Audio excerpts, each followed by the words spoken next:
dilate the room, both rooms. You've got a bedroom and either a bathroom and or kitchen. So the first thing you're going to do with each room is you're going to go around and you're going to label the vertices of each one of your rooms. So for example, A, B, I need to refer to this, so that's going to be C, this is going to be D, E, F, this is going to be G, this point right there is going to be H, this is going to be I, this is going to be J. Now you all did the basic dimensions in your room. There are going to be some walls that you're going to have to measure that you didn't measure in the past.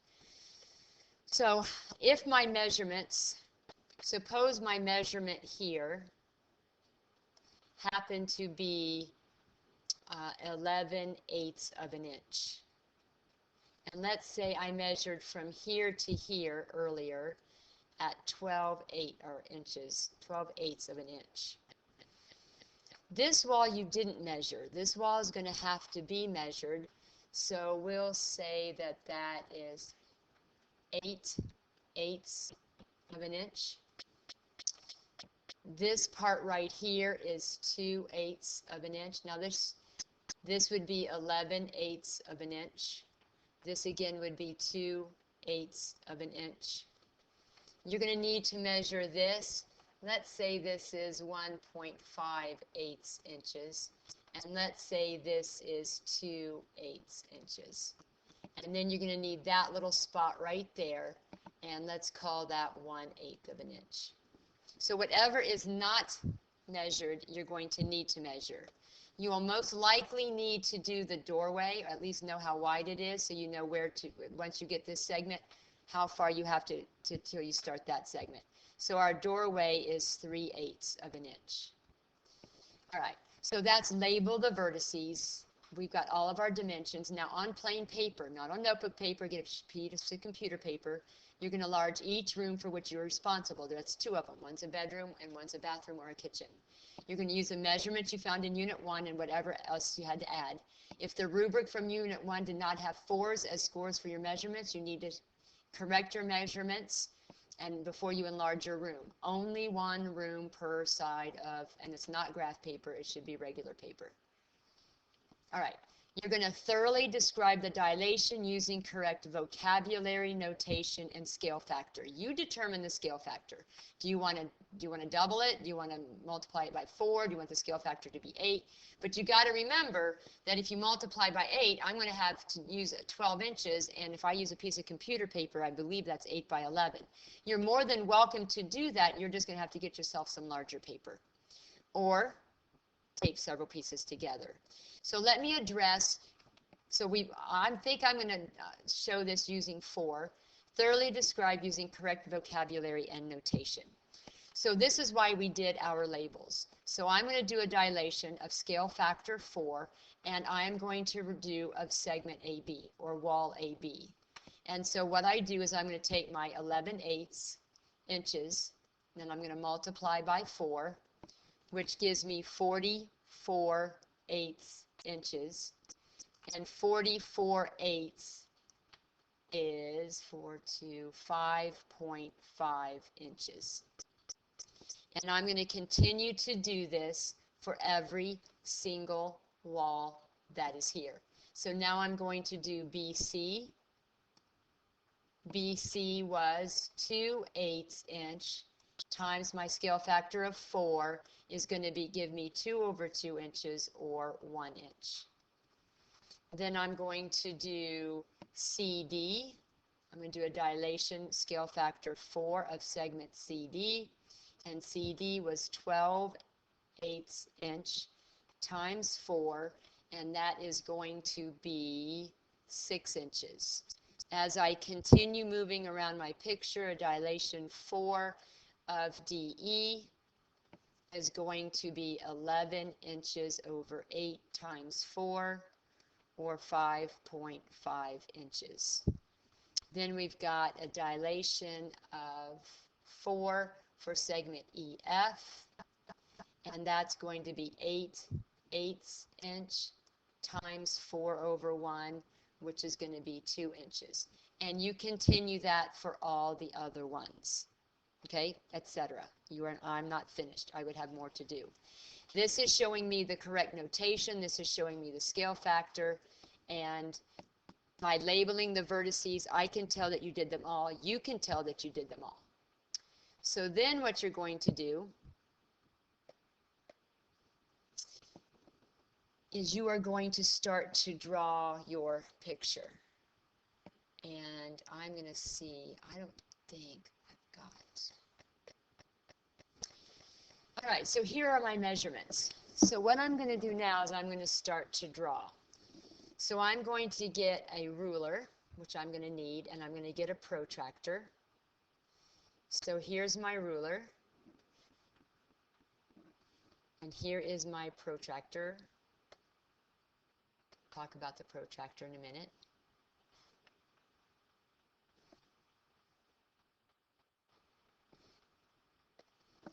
And I'm going to get him over on this page.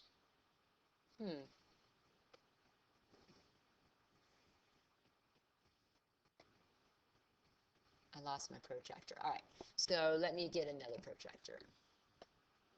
All right, so I need these to measure. And the first thing I'm going to do is I'm going to do, and I need my inches. I'm going to do my first segment AB, and I need it to be 5.5. So I'm going to start here, and I'm going to go over 5.5 inches. So I need to label this. This is going to be, I'm going to move my ruler. This is vertex A, and this is vertex B. The next one I'm going to draw is BC. Now I've got to make sure my walls are perpendicular, otherwise you're going to end up having a room that's a parallelogram rather than a rectangle. So I'm going to put my center of my protractor here, and I'm going to measure my 90 degrees, which is right there. See that? So I'm going to move my protractor out of the way. I'm going to take my ruler, and now I'm going to measure 2/8, 1 inch down. So this is kind of hard. So I'm going to put my ruler at 5 inches. And I'm going to make sure that I'm lined up there, and I'm going to get my line tool, and I'm going to go from here down 1 inch. And then I'm going to label this C. So that's point C. All right. So now from here, I have to take my ruler to try to get it straight.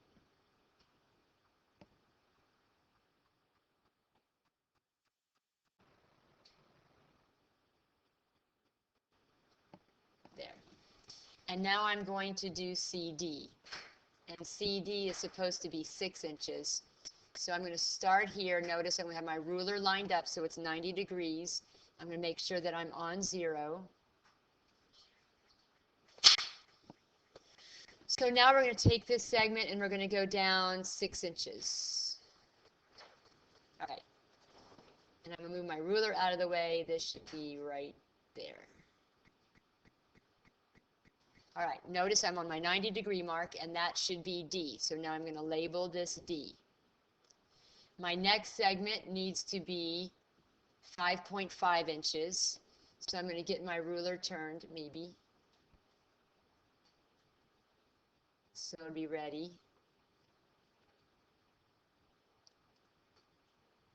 Gosh, this is hard.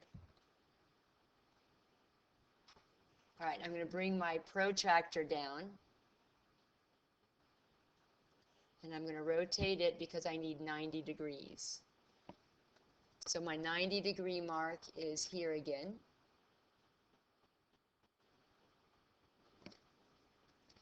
So I'm going to take my ruler. I'm going to put 0 on D, and I'm going to make sure everything's lined up.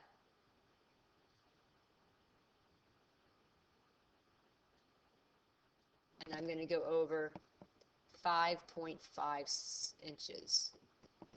5, 4, 5.5. And then I'm going to label that's vertex E.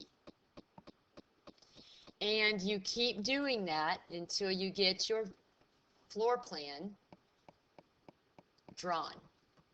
Now, if your measurements are off, it may be that you didn't do 90-degree angles. 90-degree angles are an important piece of this. So when you're finished, you may want to do this work on a sheet of notebook paper so that you can look at that and have that instead of because you don't know how much room your paper is going to take when you go to draw this. But remember, this is not finished. All right, then on this paper, you need to give me a scale. How do we adjust our scale?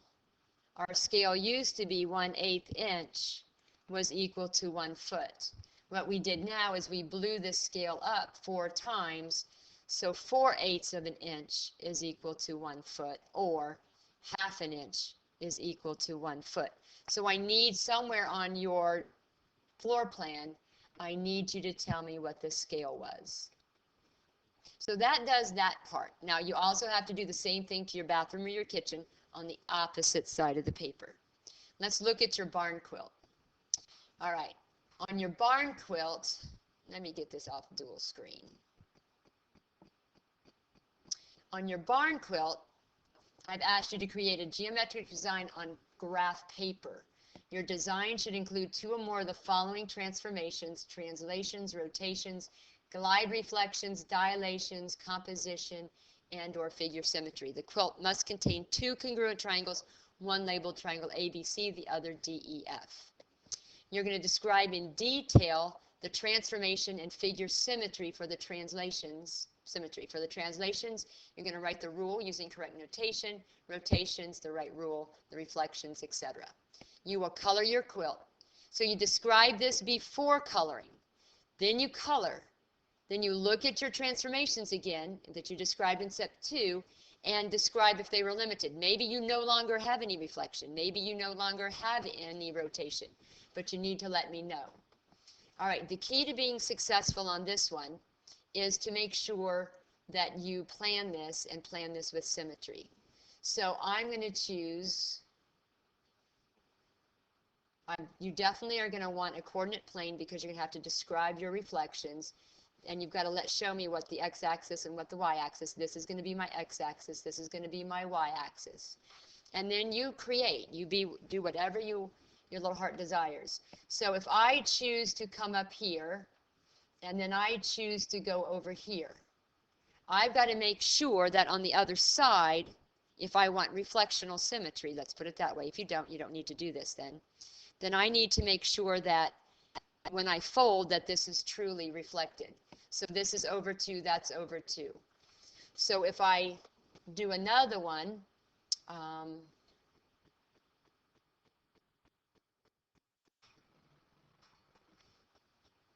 going to get my line tool. All right, so if I go from here to here, and then I'm going to make sure that this also has symmetry.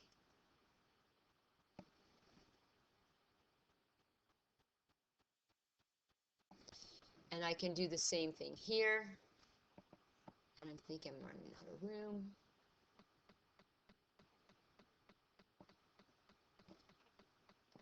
So you can do, I don't want to see these on your paper because make sure you don't copy mine. So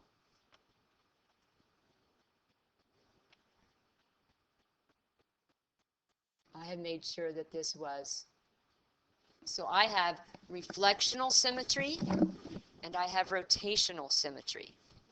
All right, and then I could do so much more if I wanted to. I could possibly come out here and down to there. That doesn't look very good. I hope you have fun doing this because this is really kind of fun. Now, this will not be on your floor plan at all, but this would be something that once your house was built, you would put up. All right, so I'm just going to leave it this way at this point. Usually the quilts are in a square, so there's more stuff that you could fill in. But anyway, this is where I'm starting. So let me describe how I'm going to describe what's going on. I know that there's reflectional symmetry, and that's capital R. And I know that I can fold it over the x-axis because the top will fall on the bottom. The equation for the x-axis is y equals 0. And then I would say I'm reflecting my figure. Okay, so that's one reflection line. I could fold it over the y-axis. Well, that reflection, that line is x equals 0 of my figure.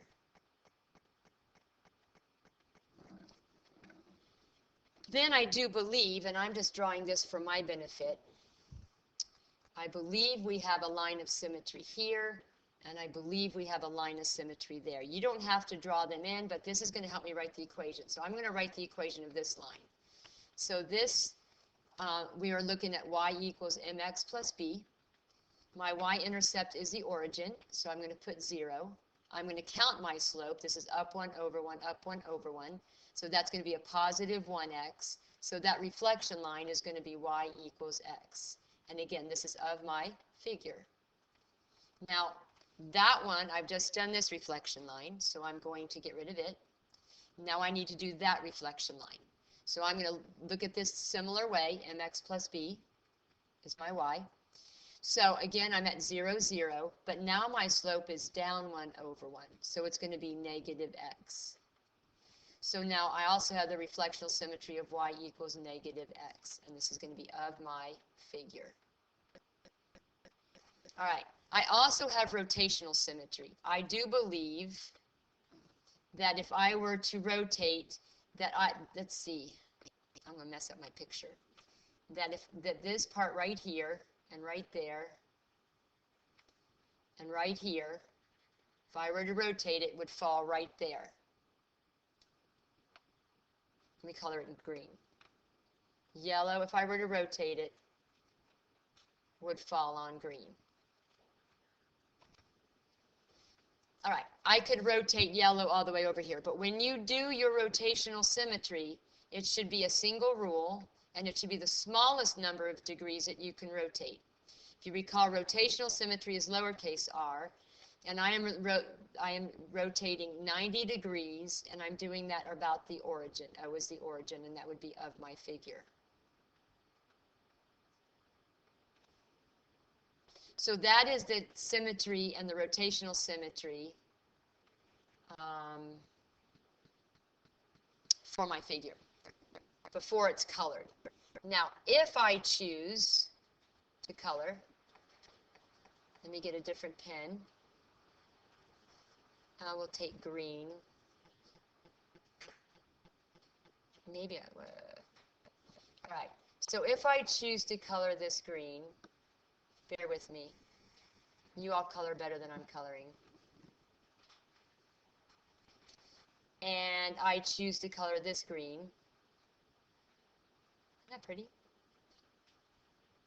Do you like my color? Thank you. And if I choose to color this green, so again, I'm doing a very sloppy job of coloring. I expect better from you all. This is just a demo real quick. All right, and if I choose to color this red, and this red, and this red, I think what you'll see is that if it was colored really well, it would start to look 3D. Then I could even choose to color, I could choose one color. Let's go yellow.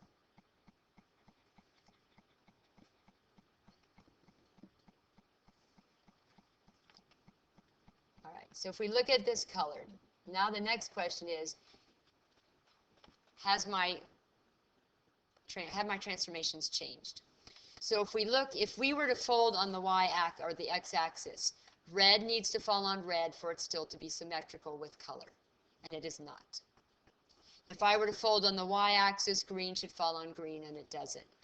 If I should reflect over this horizontal line, yes, this yellow falls on this yellow, but this green will fall on that red, and that red will fall on that green. So that was not hold either, and neither does the other one. So I would say that after coloring,